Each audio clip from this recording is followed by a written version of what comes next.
আসসালামু আলাইকুম। কেমন আছেন ভাই বোন বন্ধুরা? আজকে আমি তিতামুক্ত করল্লার ভর্তা বানিয়ে দেখাবো। করল্লা আমরা অনেকভাবেই রান্না করি। এই ভর্তাটা একবার খেলে বারবার খেতে ইচ্ছা হয়।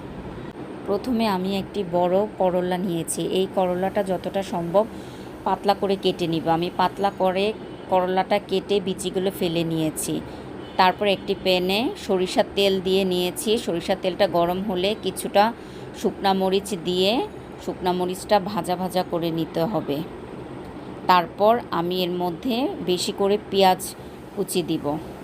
এই ভর্তাটাতে পেঁয়াজ কুচি একটু বেশি পরিমাণ লাগে। পেঁয়াজগুলো ভাজতে ভাজতে নরম হবে আর লাল লাল যখন হয়ে যাবে তখন পেঁয়াজগুলো তুলে রাখবো। আমি করলাগুলো কেটে সামান্য লবণ দিয়ে কচলিয়ে রেখে দিয়েছিলাম। তারপরে ভালো করে ধুয়ে এগুলো ভাজতে দিব।